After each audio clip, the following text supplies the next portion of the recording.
Welcome back, everybody. The next step to the project is to add the rim.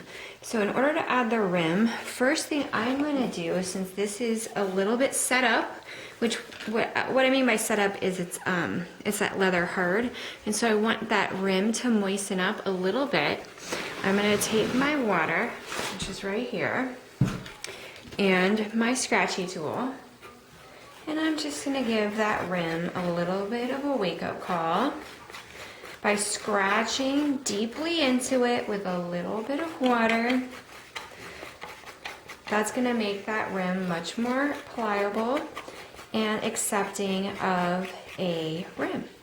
I'm also going to scratch it in two directions, and again, we want those scratches to be deep because we want these to properly merge.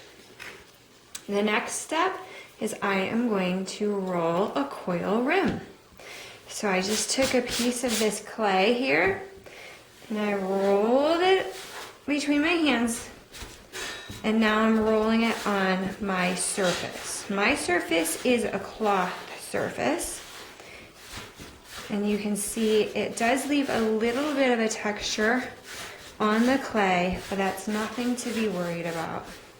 You also notice that I keep my fingers pointed up at the sky and that I'm using my entire hand, which is a little hard because I have this little piece of clay in the way, but I'm doing my best. And I'm spreading my hands out and I'm rolling the clay left to right. Mine turned out pretty round, but if it doesn't, remember you can give it a little bit of a twist.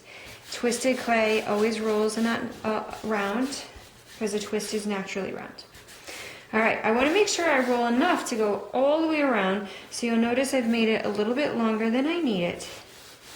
My next step is I want to put this here around the edge, and my goal is to leave a little flat spot here on the inside edge. So I'm going to put the coil near the outside edge to leave a little room. I'm going to scratch. And the slip is being created with a little bit of water. So you'll see on the surface of my coil that it looks wet. That's the slip I've created. I'm going to start, I'm going to press into the rim. I'm pressing top and bottom. And you'll notice I'm going all the way to the outside to leave like that little edge.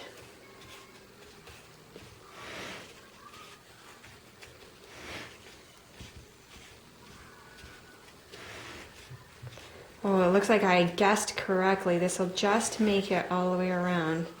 So that's a lucky guess. All right, so now I'm back where I started from. I'm gonna get my cutting tool and I'm gonna cut through both.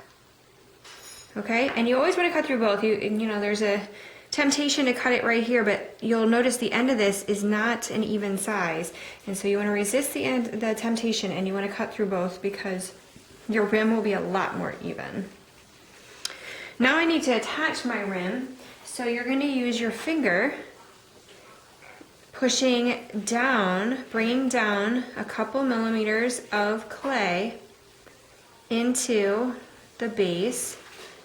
And I'm trying hard to let my mark look very round, so I want this edge to look very round so that my finished project looks very neat.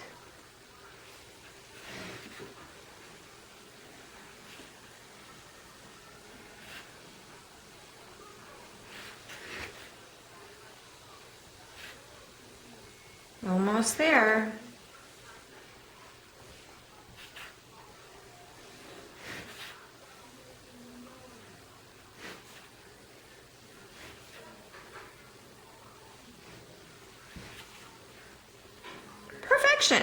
So that's what it looks like, and then you're going to go around, you're going to smooth this inside edge. On the outside edge, what we're going to do is just bring the bottom up to the top. Okay, so you don't want to be able to see this seam when you're all done. So just straight up into the layer above, and go all the way around. And I'll see you back here in a minute. Our next step is to add the lid. See you in a minute.